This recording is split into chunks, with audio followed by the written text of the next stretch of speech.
I am Mac, just Mac. And Congressman Coolrick. Is this the first time it's been all four of us? Or is this the second time? No. I think. Oh, no, it's not. There was number 2. We were all there. Right. Nice. So last week, 2 weeks ago, we had Trample on, and this time we don't have a guest. I think we're getting in a cadence. I think, Sam, you and Rick were talking about this, about our general cadence for guests. I kind of forget where we landed on that. But how often are we looking at it moving forward? Well, I think we always want a break of at least one pod between guests because, the more Reddit-focused stuff is just better to discuss between ourselves and not guests, whereas with guests, we obviously want to be more focusing on them and the game itself. So I think having at least one pod break is kind of where we definitely agreed on. But there's nothing stopping us from next week having a guest. But I think we wouldn't have consecutive guests, one after the other. Yeah, I think it makes sense to try and time it out like around something that any guest would want to talk about. For the YouTubers and other content creators, it's probably around major content drops for the game.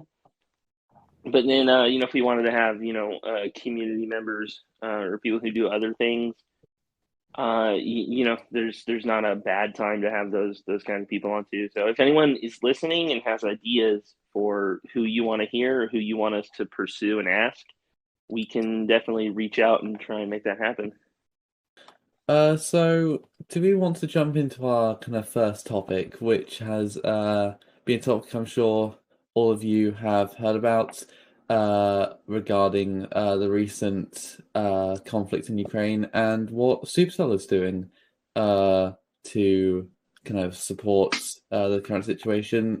We've currently got a sticky post on the sub. I'm sure Spencer will also link the post in the comments down below on his sticky comment.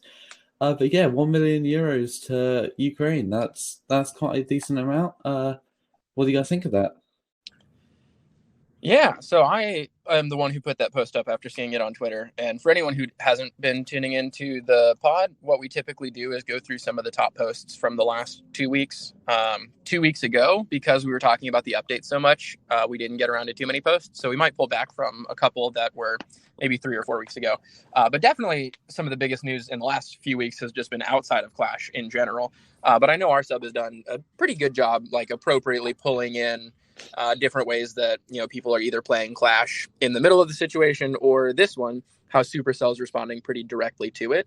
And I can't think of too many times where they've done anything like this. There's maybe one other example that I can think of, but I think it is super heartwarming, despite being a Tencent-owned company, has roots in China, gave people some question marks about how they're going to respond to it, for them to respond so publicly.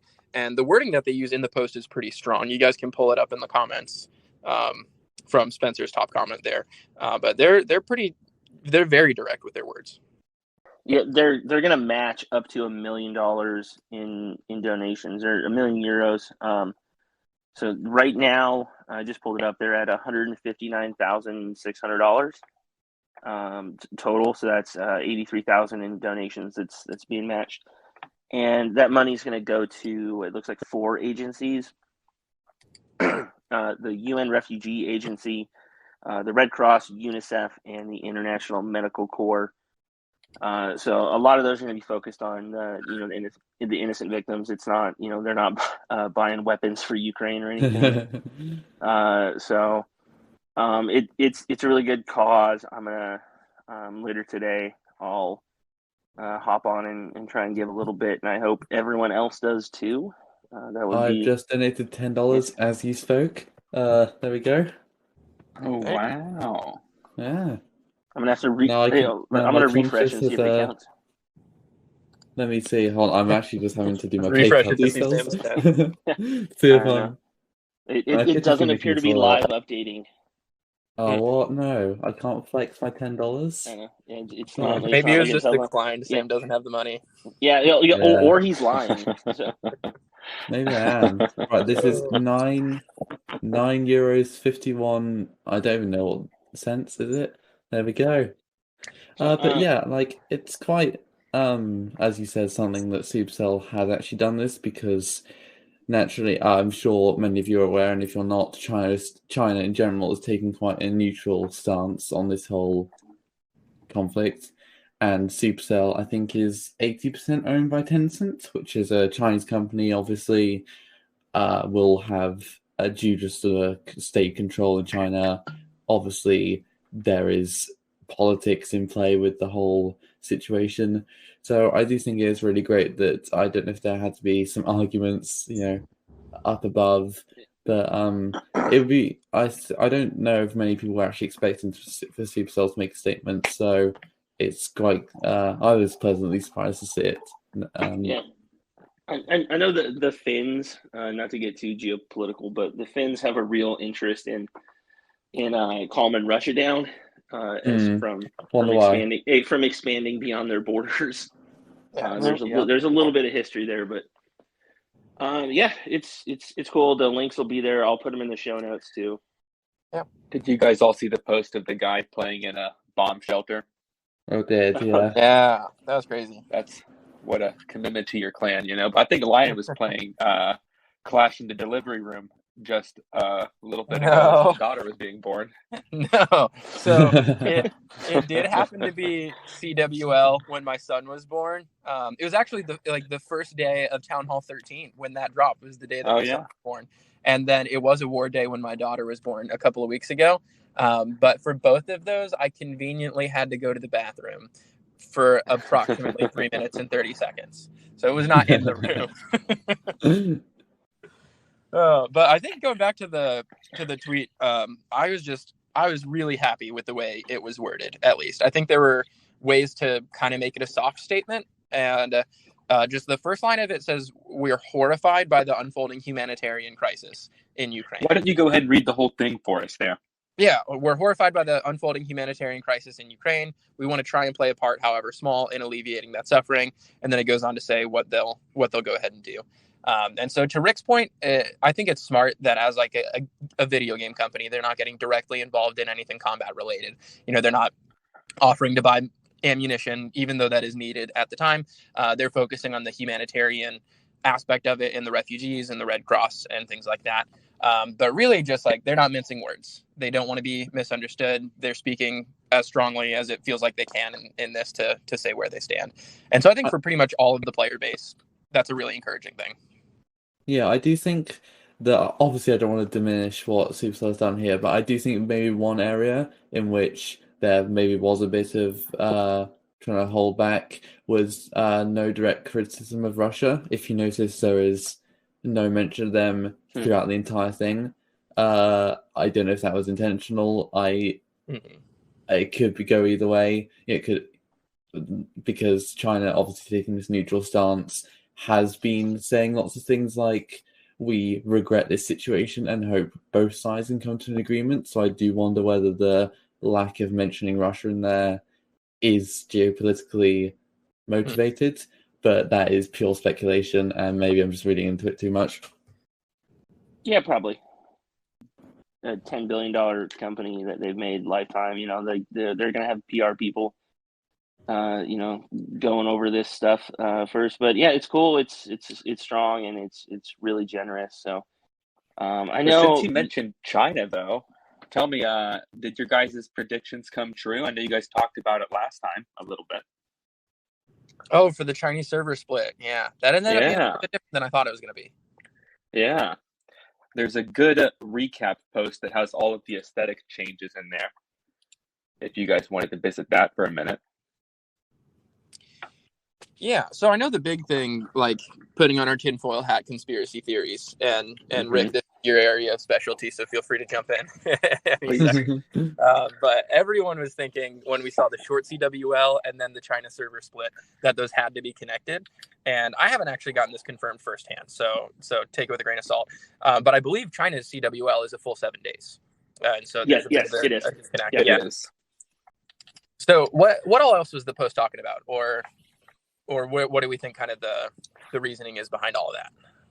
What's the Supercell line of reasoning there? We could start there. Oh, I don't know. It's if you go back to, I'll relink it in the show notes, but we talked about it last episode a little bit. But it's a lot of aesthetic changes.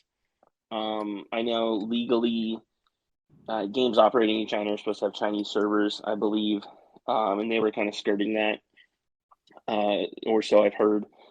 So now all that's going to be addressed, and they're going to have to make a lot of those design changes. It's nothing going to be too huge. I know even on the Chinese sites, using Google Translate for what it's worth, it seems like even they're not addressing it still. So total silence from all sides. It seems. So we're probably not ever going to get a comment. I wouldn't expect it. I don't really see, if you think about it from like the business angle, I don't see a reason to. We're going to sit here and speculate, and then we're going to just move on. I'm a little surprised we're still talking about it, 2 weeks later, but we probably really only are still talking about it because there's still a lot of issues. There's a lot of players in limbo who appear to be banned, but can still access the game on international servers. I saw someone post a clan that they're congregating all the tagless players who are in that state of limbo, who are banned but not banned, and can't be attacked and can't be scouted, I at least one clan spun for CWL in match, and they're trying to wreck everyone's fun. So there's still a lot of cleanup to do on Supercell side. And hopefully that gets addressed. I was hoping that in one of the 6 maintenance breaks we've had this week would have wrapped it up, but apparently they need a few more. It's a pretty massive shift of your player base and servers, but I think just the way China's been posturing for a long time with specific requirements for how publishers can, operate their games and aesthetically and otherwise. It's been coming that more and more games are moving to this model where they have a dedicated Chinese server. And some of the changes are more surprising, like eliminating the Roman numeral in Legend League and just putting an actual number, I guess. So if anyone doesn't have the post pulled up, there were 5 changes that are screenshotted in a post that Spencer has up in the comments for everybody. One we had already seen was the healer is more modest in the Chinese version. That's kind of funny. Just has more cleavage in the rest of the game. The Roman numeral change that Mac was just talking about, they use alphanumerics instead of Roman numerals.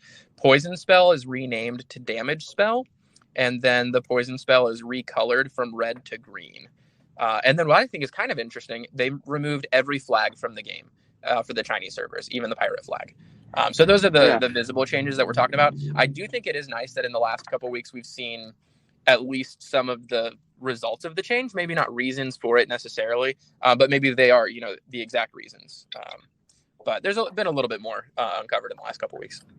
Yeah, I mean, I do just wonder. Obviously, last week or in the last 2 weeks, we were fully speculating about this 5-day CWL, whether it was to do with the Chinese splits, and I think, Rick, you said this before, that while we may not have reverted back or stayed at 5 days, we have reverted back to 7, that it could have still been partially related to the server split because it bumped all the clans up a bit, a league, because the promotion requirements were just easier.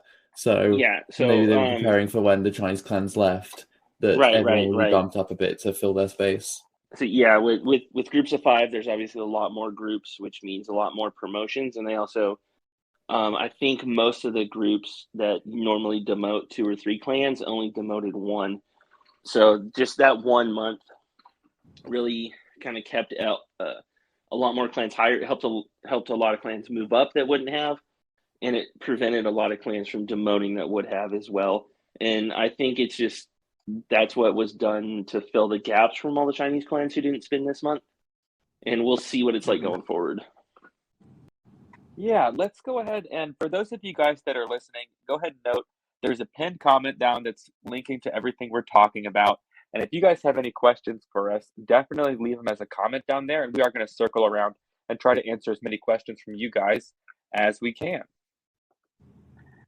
So that said, this is maybe the best art post that I've seen on the sub. as far as like how thorough it is. I'm referring to a post by Thubin Draco, creating Town Hall 15. Did you guys all get a chance to click through that? Yeah, I have looked through it. Yeah, 17 slides, goes through his whole process as he is developing his Town Hall 15 concept art. If you guys want to check out the link, it'll be there in the sticky comment. But he takes it in a kind of interesting direction. What do you guys think of the moody purple Town Hall 15? I like it more when I realize that they're sticking with the same color for two town halls. I don't know if everybody realizes that, but like Town Hall 10 and 11 are both supposed to be red, and like 10 is a darker red, 11 is mostly white, but still with red accents. 12 and 13 are both blue. And wait, no, is that right? Yeah. Yeah, that's right. Oh, so then why is 14 the way that it is? Why isn't 14 14's ugly, if you ask me. I do not like the Max walls. Oh, man. Like, I think 14 is my favorite with the whole, like, I think it's the one town hall where the aesthetic really shows across everything, you know, the Archer Towers and the walls, and all of it fits really well. Yeah. And I think that's the one town hall that they are getting better every town does hall. That the best. Well, I would a Max 11. Yeah, I was gonna disagree with that only because of Max 11. I think that's the most cohesive town hall for sure, in my opinion. I think it's beautiful. But I will agree, 14 is a step in the right direction compared to 12 and 13. I was gonna say, I think Town 14 grew on me a lot because originally when you couldn't have all the wall segments upgraded, everyone's bases looked honestly quite ugly with the mismatch of the kind of green and blue walls, especially because I remember at first glance, I did think those Town 14 walls looked almost similar to wooden walls. But then since obviously people have been able to unlock all the walls, most of the defenses have now got upgrades that fit with the color scheme, I think it grew on me a lot compared to at first I was pretty disgusted by it. That's a good point. It did have really bad wall pairings as they upgrade, and that really hasn't been the case since like purple walls, really. Yeah. You know, in the spirit of our sub, I did also link to a humor post that stole an element of the art post we're talking about. It's posted by J_NALER, Nalry, whatever that is. Anyway, but he throws out an idea. I'm not going to read the whole meme post. If you like a good meme, check it out. But he puts out the idea of a Giga Artillery, which is one of the more realistic ideas for the next town hall that I've heard about. And to Lion's point, if it were kind of green, the way Town Hall 14 is kind of green, that could make sense. And as a quick add-on to the post, Darian did respond to it. There are actually close to like 10 comments that he has on that post. And he starts off by saying it's a cool concept. I'll pass it along to the dev team, to the game team, and actually gives their feedback, which I think is a really cool insight to how they think when they design the game. And he says, as cool as the color palette is, it's possibly a bit too dark. And he doesn't think that the Elder Gods theme feels very clashy. And says that like if you're into Eldritch and Lovecraftian stuff, that's cool, but there would have to be a really like dramatic change to that style for it to become Clash friendly. And I guess I agree. That was also the post that Darian said they haven't begun work on Town Hall 15 yet, right? Yeah, I think so. Yeah. Which is... Do you believe it? Yeah, I mean, like, I think they have an idea. Maybe they haven't told like, Darian yet. Yeah, no. They always say that they have like a roadmap and a general idea where they want to go, and they're planning ahead. So they might just mean they haven't started like physically coding it into the game yet, which could be a fairly short process as long as they have that roadmap of where they want to go. But yeah, it's still I know they told us that months ago that we weren't able to repeat until I assume now. But back in like October, they said they hadn't begun work on Town Hall 15, and that surprised me then. But yeah, now we're in February, and it's like still like maybe game design is easy. I don't know. Yeah, they got to be doing at least some concept art by now. Yeah, they're running it like how I ran homework in high school. When is the 18-month mark from when Town Hall 14 was released? It's around December, isn't it? December? Yeah, I think so. Yeah. So that is their like soft goal. He even said in that post that like 18 months is their goal, but it's not a deadline. But actually, they haven't started this yet. Summer. Because April, the Town Hall 15 was April, so 18 months would be October of this year, right? Yeah, I'd be really surprised if they were out with it by then. So I know this is also stuff I think we hit on in previous episodes, but in August they have the 6 weeks of Clash. In September is the World Championships, and I think a lot of people are speculating that Worlds will lead to the big announcement for Town Hall 15 to drop sometime in October. I know some people out there are even taking specific bets on days. Like Darian's birthday is like October 3rd or 4th, somewhere in there. And I know I've seen at least one person speculate that it would be Darian's birthday present. Happy birthday. I think I even saw Darian joking about that on his Twitter. I'll see if I can find the tweet. Honestly, you know how we were talking about Town 15 not even being supposedly worked on yet? The hopeful part of me is thinking, is that because they're still really, really working on that supposed big new update, and that has just consumed so much of their time because it is so good that they haven't been able to work on Town Hall 15 yet, and that is my really, really optimistic approach. But it's probably, hopefully possible if this big update really is as big as they're almost making it out to be. I don't want to like overhype it. Like I find myself getting really excited because the game is starting to get a little stale. And I've personally never experienced that, but I get it now, but I really don't want to overhype it into something it's not, because that this community has been really bad about that. And then it's a letdown. And even when cool stuff comes, like the Extra Life that we just got a couple weeks ago, which is awesome. I love it. And which it's probably one of the best additions to the game that they've had in years. And people are still disappointed because it's not some huge big feature that everyone's hyping up. So I'm like, I personally don't want to contribute to further hype, but I do have high hopes. The series of quality of life updates they've rolled out recently have been overwhelmingly positive. Yeah, the Extra Life. I think to Rick's point, despite that, I do hear a lot of people feeling like it's getting a little bit stale for them, and it might just be like the length of time that Town Hall 14's been out for a little while, and typically that's like the one thing that'll really spice up the player base. So maybe it's just like the ebb and flow, the cycle of a new Town Hall came out over a year ago, so it will feel a little bit more stale. I know for me, it's like this is the first time in my history of playing the game that it's been an air meta almost entirely, and that just feels bad. Probably because I'm bad at it. But like I think the last air meta legit was Max Town Hall 10.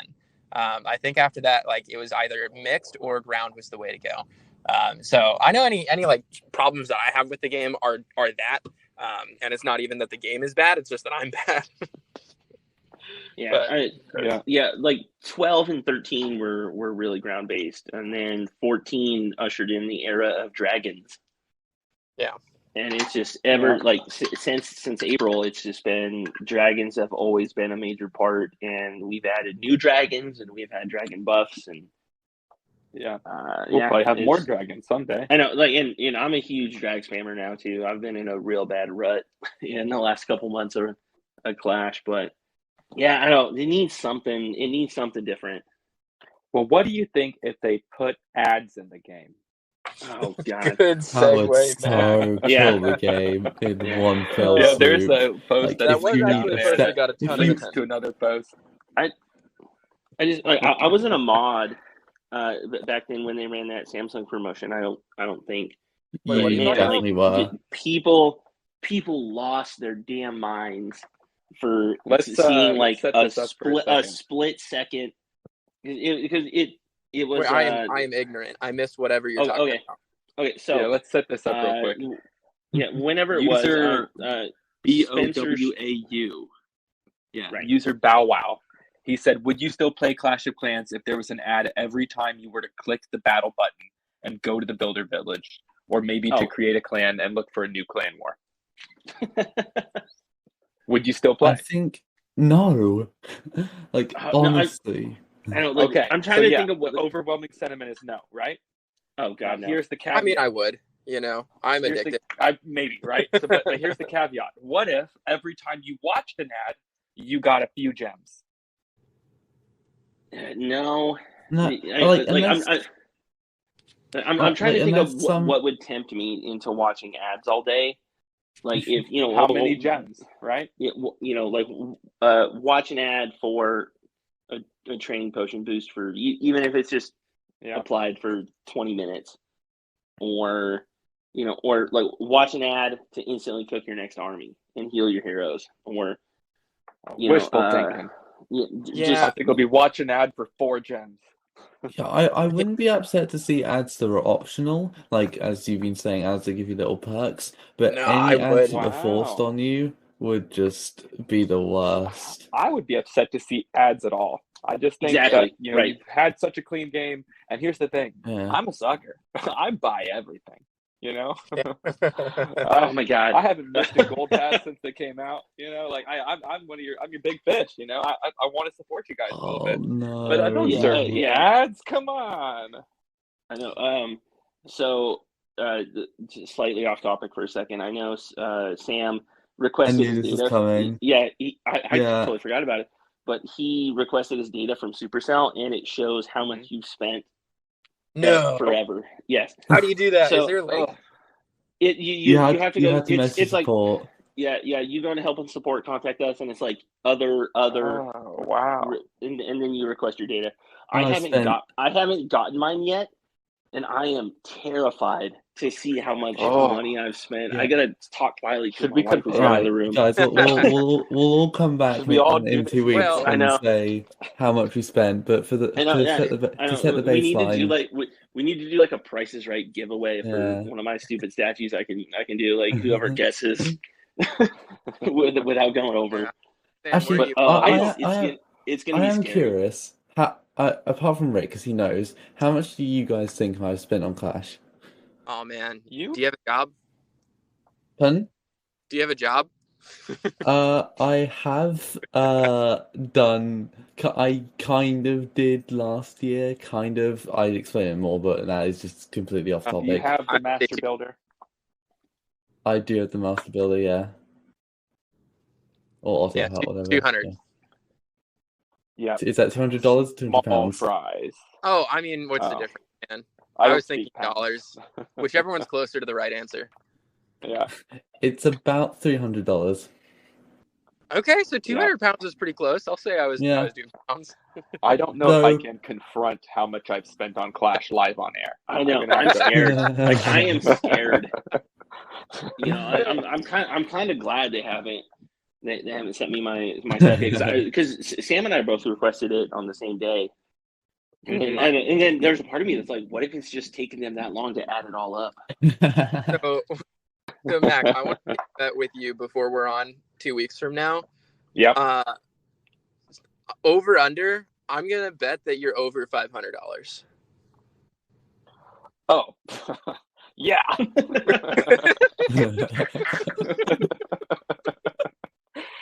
Oh yeah. Absolutely. Not taking that bet. Oh no. So I think you. Shoot. Yeah. No, I think you're missing a digit. Yeah. Are you missing? See, right? Are you missing any skins or sceneries? The only scenery I'm missing is the Chinese golden hog. Because if you one of the first special obstacles that they did that had no, like they had hardly done any paid ones before, and I didn't get it. Yeah, there are a few statues I don't have, but I pretty much have. I've bought every gold pass. I've gotten all the sceneries. I've gotten all the premium skins for some stupid reason. I don't know why I can't help myself. Now I don't know if you guys. I don't know if you guys have seen in Discord, but Spencer just revealed how much he has spent, and it is staggeringly more. than me. What you- It is Oh, how much? $2,000. Gee, you're a college kid, $1,000. dude. What the hell? Wait, what?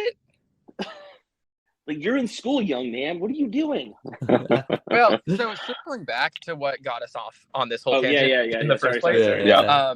I think this is why I don't want ads in the game. Like, I get Because it. we all give people Exactly. enough money. That's why we If you brought want it to, up. well, no, not just because I spend, but like, if you want to replace gems for ads, then like whatever, that's your choice as a company, and that's what pretty much every like small game does, like platformers and everything. They'll give you an ad, and that's just what you do. Or you can, like, if you mess up and you want an extra life in any of those types of games, you can watch an ad and get some progress. If they want to do something like that, I'm not going to be like furious about it, like watch an ad for a boost to your barracks, because there's no inherent competitive advantage to that. But when they start putting an ad behind just the normal gameplay that has otherwise been free for so long, then it's imposing an additional barrier onto the game that wasn't already present.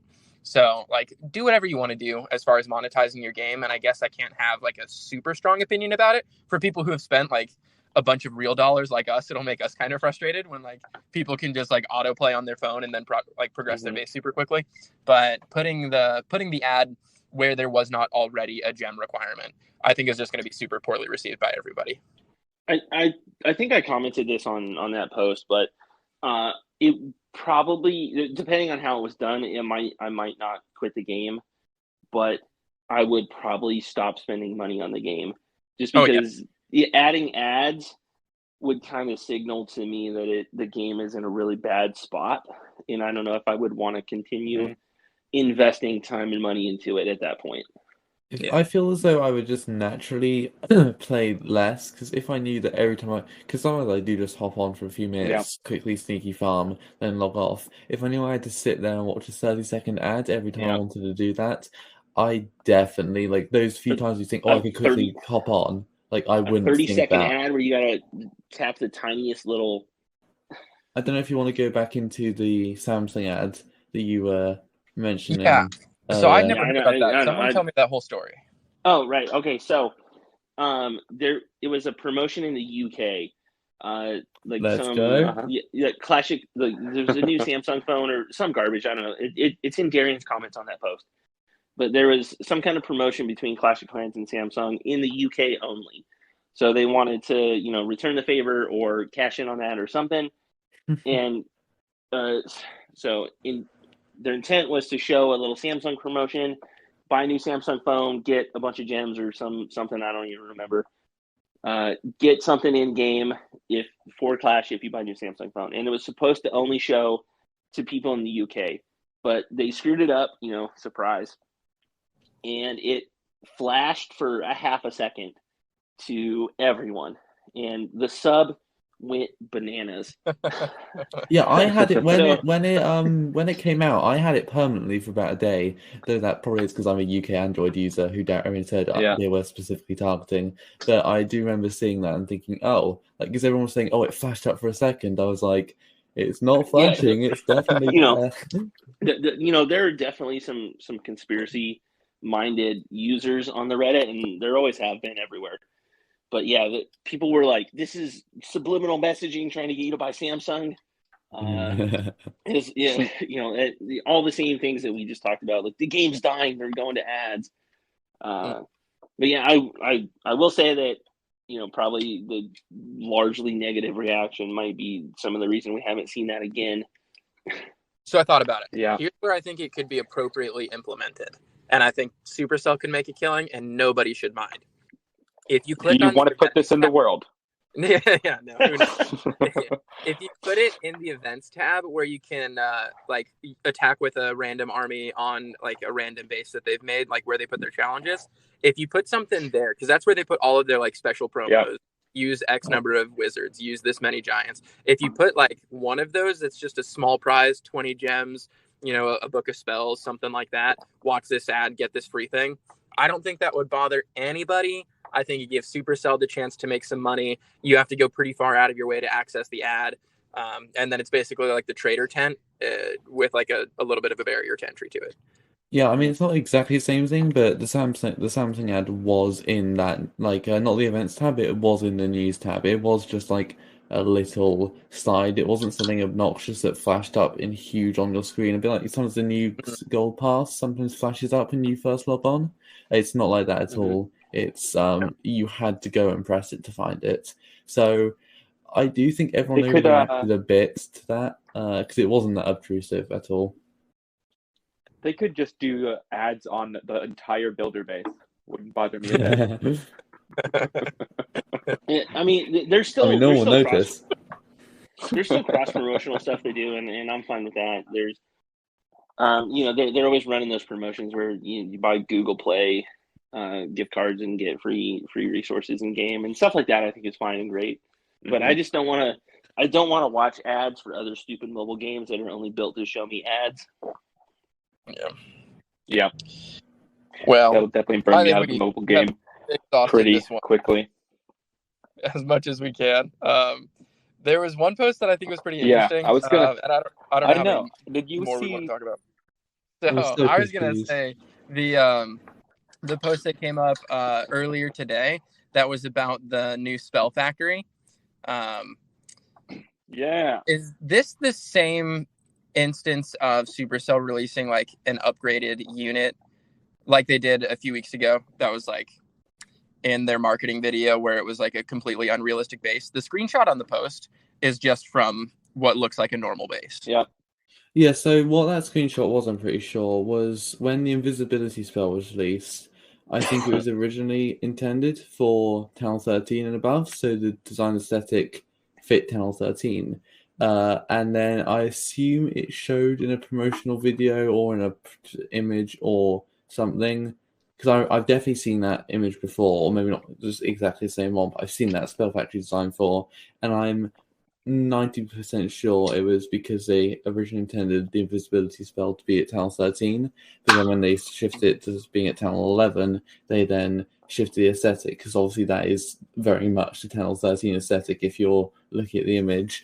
And that just doesn't fit with Town 11, so they yoinked it. But it wouldn't surprise me if in the future it comes back when they do add a new spell for, say, Town 13 or even Town 12. What kind of new spell do you think they would add? Oh, that's just a... I mean, we don't really get these spells that often, and I've seen a few concepts before of like a flare spell, which would draw troops in, but that is just the worst idea because it removes any of the skills funneling. Yeah, it's the worst idea ever.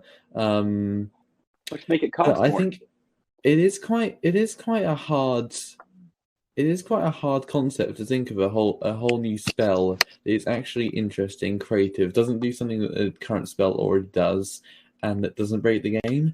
I think that is half the reason why we just don't see many new spells, because they're not easy to think of. Yeah, I think the invisibility was a really great addition because it has a lot of creative uses, really adds skill expression. You can throw one into pretty much any attack and it's decent, you can use it, but it's also not game breaking. And I just can't think of anything off the top of my head. I think Flare would be a horrible idea. Mac, why do you like it? Yeah. Well, I think if it was implemented well, it'd be fun. You can have. Is it because you can't funnel, man? Yeah. Well, no, I love funneling's my favorite. I do really creative funnels, and sometimes they don't work out. But if the spell, you have to be in the radius, and then it targets the building closest to the center of the radius. Yeah, so it would have to be weird, right? Because I know, Flare's a big part of Boom Beach, and I've been getting back into Boom Beach this last month. Me and Davis too, but Flare works in Boom Beach because there's no walls. Yeah. So you'd have to add another mechanic to deal with that, or Flare would be completely useless. Or you just can't use it on the other side of the wall if you don't want your troops to beat through the wall. Yeah, but then that makes Flare useless. No, I mean, I think if they Or bring it out, I would use it in every Queen Walk ever. Just have one of them, just in case. How many times have you guys done a funnel and she starts to walk, and a Flare would just fix it? It wouldn't work on her. That would be an easy mode, for Queen Walks. Is just drop a Flare, and then have her path that way, no matter what.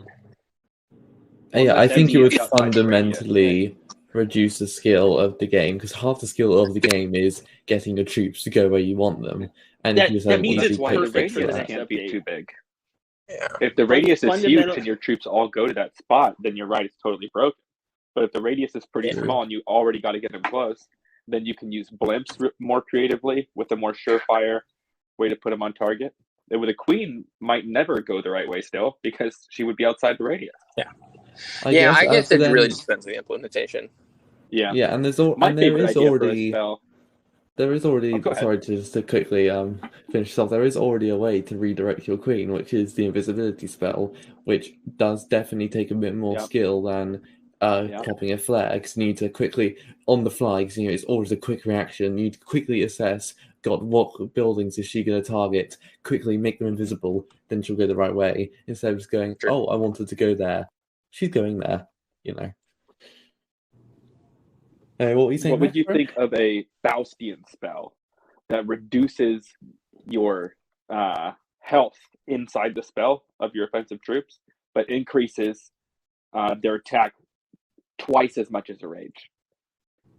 I think that's too complicated for Clash. Like they've been dumbing down the game for years. Like removing the double giant bomb damage, removing the Tesla, and removing the Eagle targeting, all that stuff. But something that makes you have any additional level of planning, I think I would be a fan of. I don't know about that specifically, but I think Clash has suffered strategically from a lot of removals of those aspects. Yeah, I think it'd be fun if they did a 3-space spell similar to the clone. And if they do something like that, then it makes sense for it to be huge. And they really haven't played much with the idea of like buffing something so much that it needs a drawback. And so I think that's a really cool idea, however they'd implement it, but a spell that like gives you one stat so that it's just crazy overpowered, but then also is a small nerf at the same time. And I think you put something like that in a big radius in a 3-space, then like it really becomes a huge factor in your attack. Yeah. It's a spell dragon.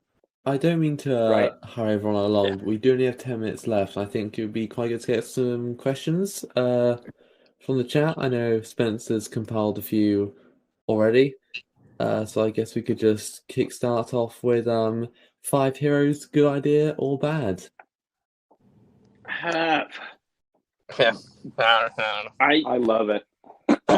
I don't. Hey, that's increasing planning. Come on, that's not consistent. I know. Like I'm about to just contradict myself from what I said 2 minutes ago. But man, there's so much to manage already, and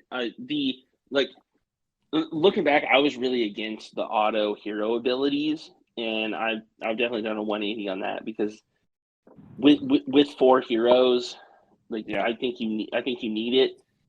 But man, like when they first introduced that, I hated it. I hated it with a passion. Why did you hate it? Good.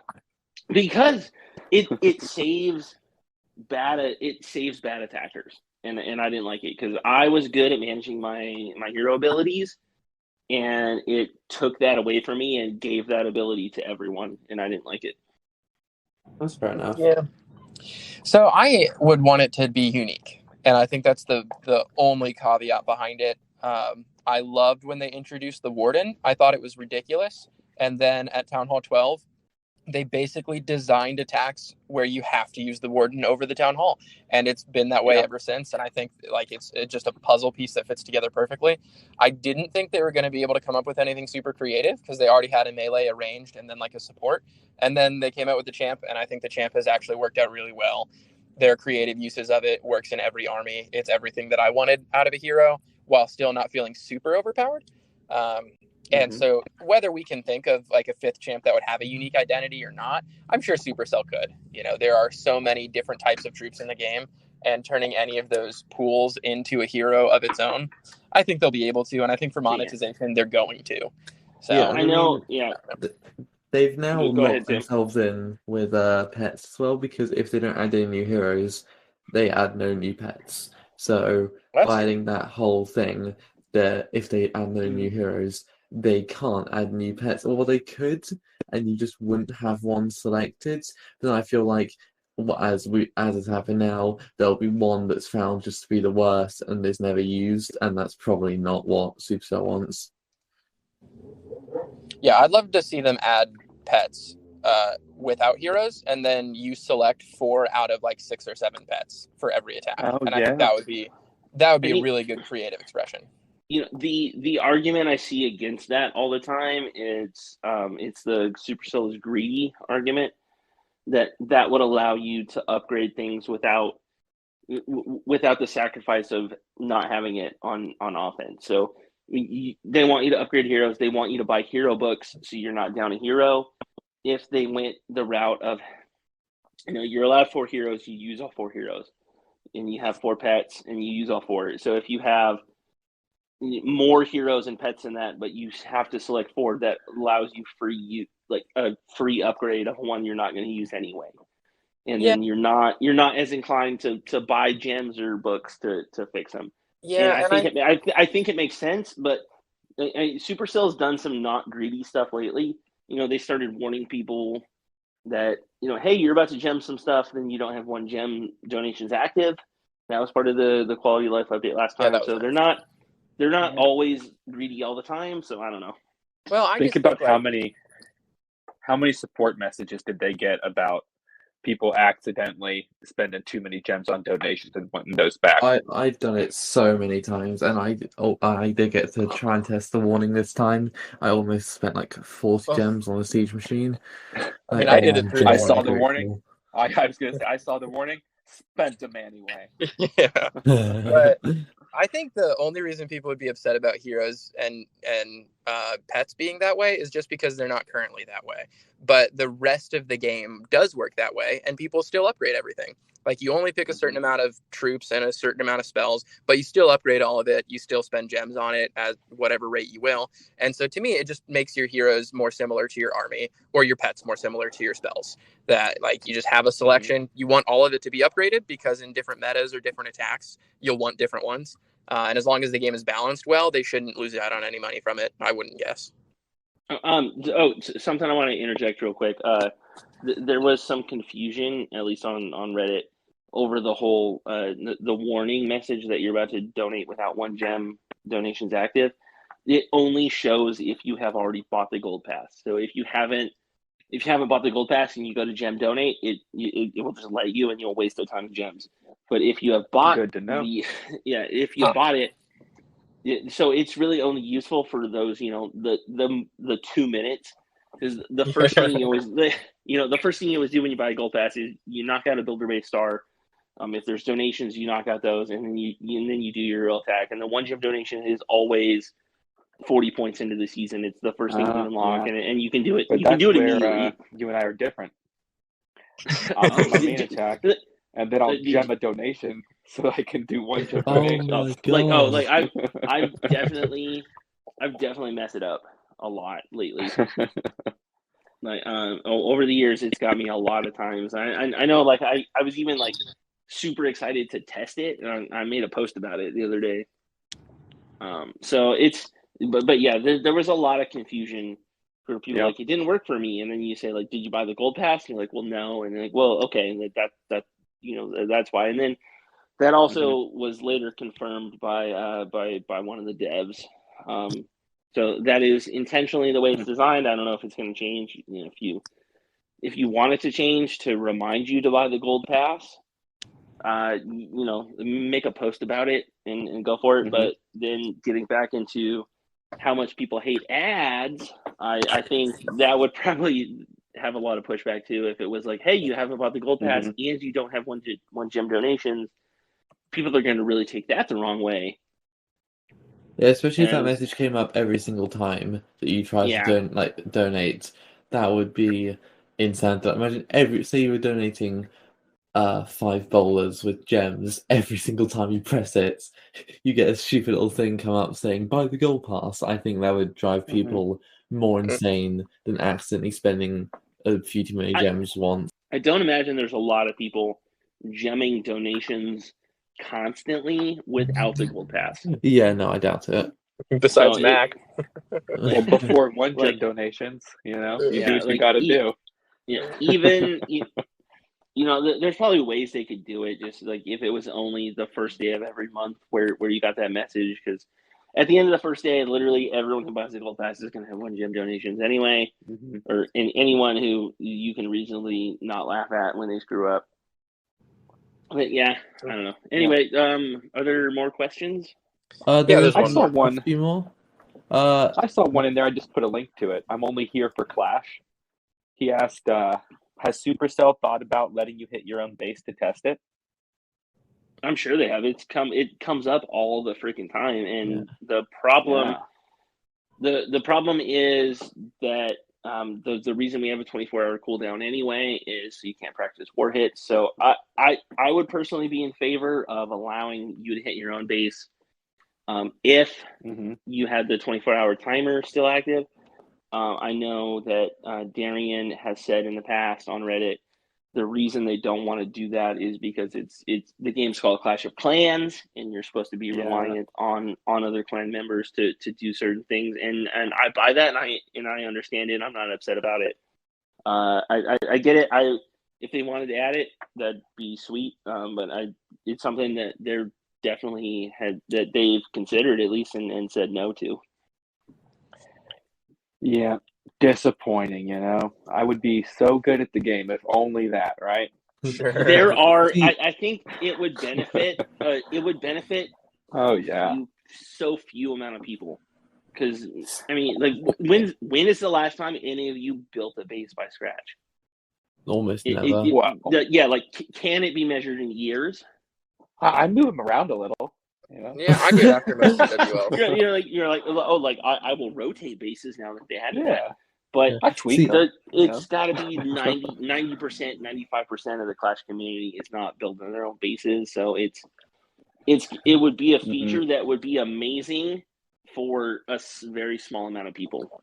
Yeah, I think what I'd use it more for is instead of actually doing a proper attack on my base, like testing random things. Like sometimes I'm thinking, can I hit? Where do I have to place my invisibility so it covers the skeletons taking out the clan castle, but doesn't get the clan castle? And yeah, I can figure that out to use counting tiles, but I'm always skeptical of that because if I miscount or slightly misplace it, it'll just all go wrong. So I think I'd mostly prefer it for it's almost like a sandbox, or I can quickly test something rather than do a proper attack. So I was going to compare it actually exactly to that. I think it falls in the same category as an official sandbox where you can put out a half of a base or just a couple buildings and then experiment with a few troops. The ultimate thing is Supercell likes the current rate of skill progression.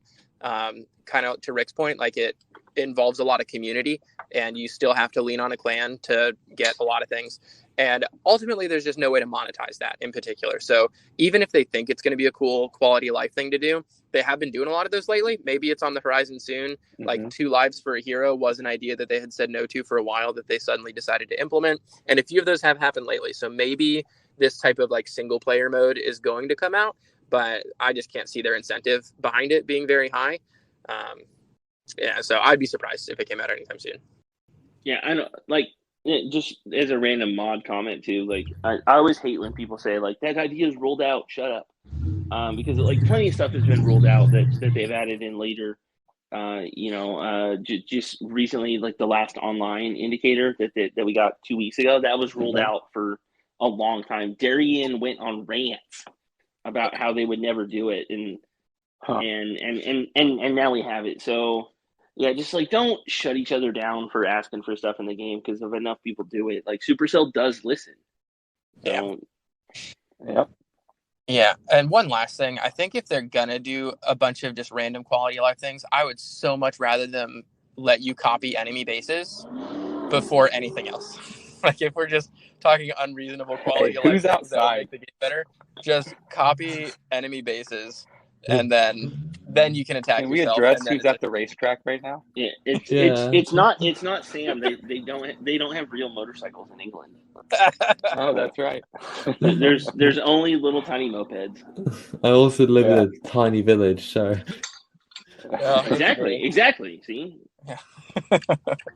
You're not allowed to have score. 13 asked. He said that I think Clash of Clans should slow down with these new town halls. Clash isn't as popular as it was during 2014 to 2017. the new town halls are too quick. What do you guys think? What metric does he have to say we're more or less popular than back then? Well, he's a Town Hall 9 player, so I think we can just disregard him. It's we one love of those new weird town halls. It's weird because for years and years and years, you would open the app store and you could go to the top apps and you could just sort, and Clash was number one for 4 years in a row. Like the top grossing app was Clash of Clans, and now Clash of Clans is down in the 20s. It's actually 9th on the Google Play Store. Just check. Okay, yeah. See, so which is it.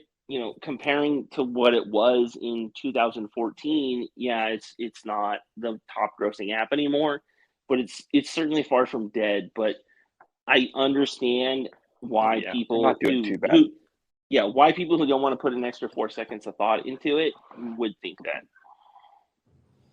But going back to the heart of the question of, is it healthy for the game to keep coming out with updates? I play a lot of League of Legends, and I actually agree with this sentiment for that game. I think they come out with too many new champs. Eventually, it's going to be too overwhelming to a new player, and then it just, the barrier to entry becomes so high.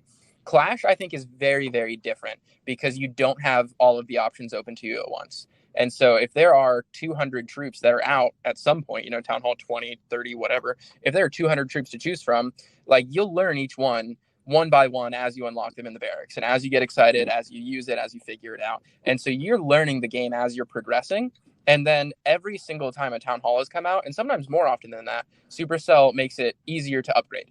And they shorten times and they lower that barrier to entry for new players. And so I get for a Town Hall 9, it's frustrating when a new Town Hall comes out and then you're that much further away from maxing out. But I think Clash does it really well. I think they can do it forever.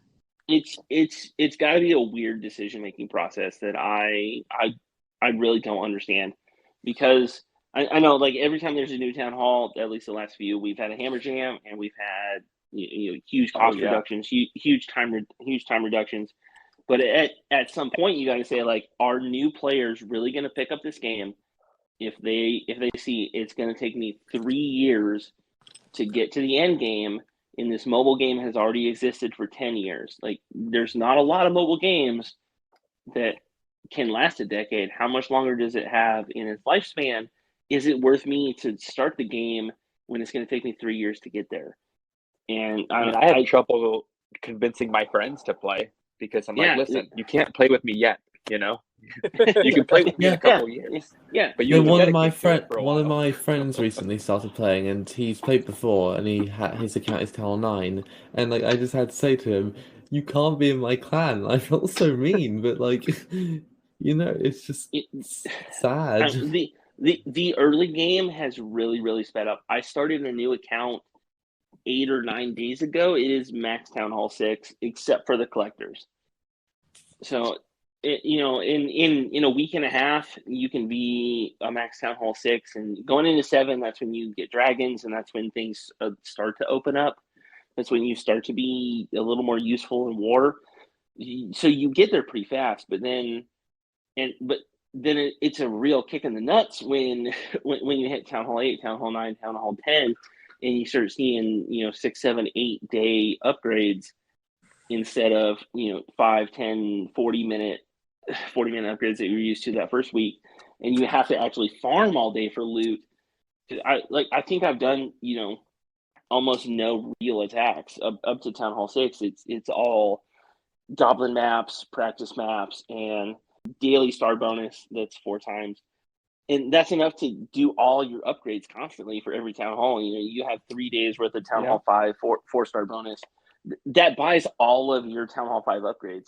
And you get the same thing for Town Hall 6, and that buys all of your upgrades minus the stupid collector levels because you don't need them.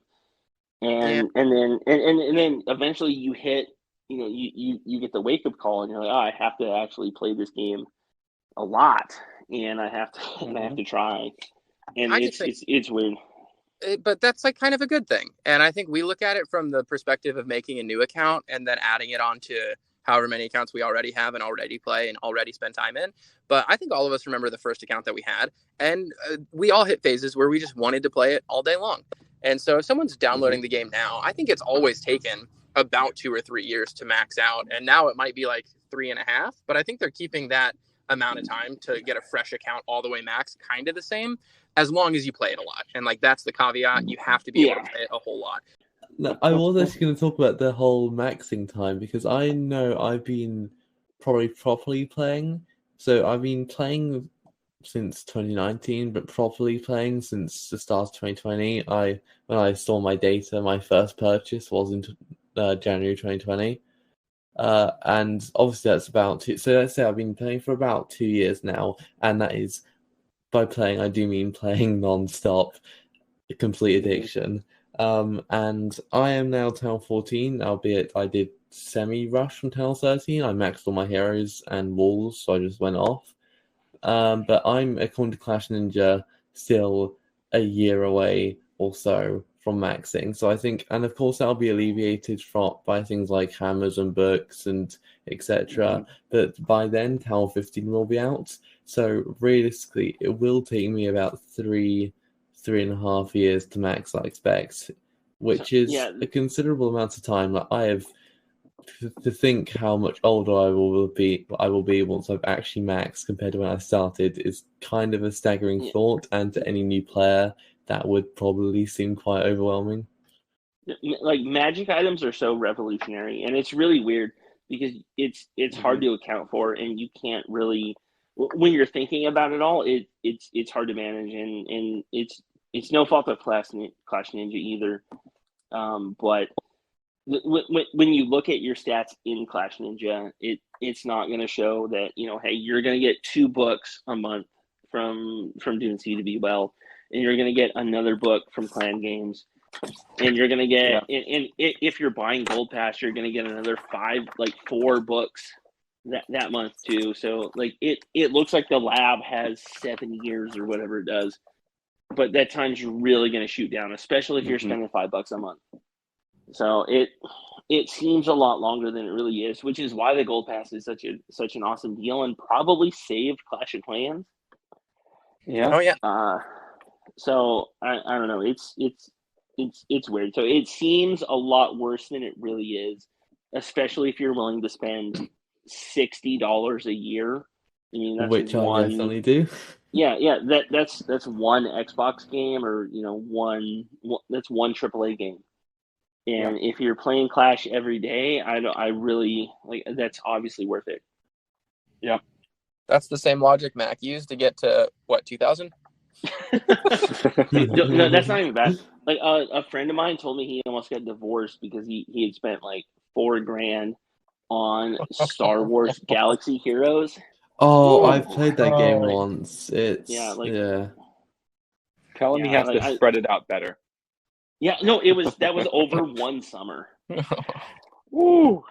That is poor guy. Tragic. Okay, I'm glad I haven't got that user Skenana, Skenana said, "What is Reddit Talks Clash?" Great question to close out the pod. Yeah, perfect. Reddit Talks Clash is a podcast from the mods of the sub. Every 2 weeks, it's live on Friday on the subreddit. If you want to join us live, we post it to Apple, Anchor.fm. That posts it to hopefully a bunch of other podcast stations that you guys can watch it at. So I can list them. So go for it. You can find it on Anchor, obviously. Anchor is our distribution, but it pushes out to Apple, to Google Podcasts, to Spotify, and to Pocket Casts. And if anyone else has a different podcast method that they prefer and they would like us to be on, it's probably not that hard for us to add. I know we could probably add Stitcher. We could probably add a few more. But you can find us pretty easily. And go to Discord. Go to the sidebar. Of the subreddit, and you can see a ton of other Clash podcasts. And also there is a podcast-specific server called The Podium. You can go there and subscribe to it and follow it. And then every single podcast that is in that list, if you are subscribed to follow the one Podium server, you create a channel in your own Discord server, and every time any one of us posts a podcast, it will alert you in your Discord channel, and you can download it. Specifically, I'll shout out. I'm a big fan of Clash in Traffic with Catfish, and I will say you are really slacking in that Legends challenge, bro. I wanted to talk about it, but we just probably didn't have time. Clashing on the Potty, Clash Living. I'm a big fan of Pineapples and Thorns. There's a whole lot of good Clash podcasts if you're into the whole audio talking about Clash thing. Not just us. I hope you obviously like us. Like, subscribe, leave reviews. I think literally one person has reviewed us on any of the apps yet. So please do that. Hey, let's read the reviews. It was one 5-star review, and if I have to guess, I bet it was Catfish. I was gonna say it was Mac's mom. Also, Mac's mom, who's very polite, and Oh yeah, plays Clash for sure. What other shout outs do we have? Hey, okay, here I'll do more because I'm greedy. Reddit, our subreddit. If you hang out a lot, there are names that come and go through the years, and there are always really cool users. By Will Alone, Grog, the leader of Reddit IOTA, is always out there answering questions. He's a really cool guy. He's always been helpful to me when I need to answer stuff.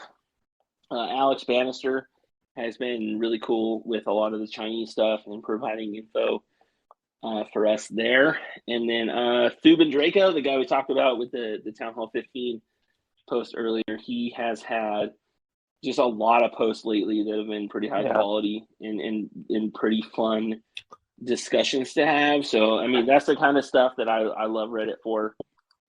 Shout out to the base building community. Well, I'm really tired, so oh man, I think it's a Hey, well, I got a couple shout outs because I forgot last time. Do it. Yeah, real fast. One, shout out to the so excited behind me. I just got off work and I'm doing this in my car. So that was what the traffic sounds were if those ever came. Okay. You're the guy. Shout out to the motorcycle. Yeah, shout out to the motor brigade behind me. Second, shout out to my daughter. She was born 2 weeks ago, and I was so excited. Thanks, God. I was so excited. We never said congrats on air, and I feel bad. Yeah, and I just forgot to bring it up last time, so that was my fault. And then shout out to Mac's mom, who is also my mom. I thought that was a really funny joke, but no one knows that we're brothers. So there it is. Yeah. Davey, you said you were going to listen live, you jerk. You better be listening recorded. Wait, say again, sorry? I said Davey. Oh. He was excited that he was going to get to listen live, and he'll be asleep. Like, I've tried to watch Clash Worlds with him before, and he'll not wake up to any alarms or stuff. He won't be here. But yeah, I think that kind of wraps up the pod. Hope you've all enjoyed our latest pod. We're back again at the same time, or roughly the same time, on, I think it'll be the 18th of March, on a Friday, probably around 6 p.m. EST, roughly. I'm not good with time conversions. And yeah, we'll see you then. So hope you all enjoyed, and good night.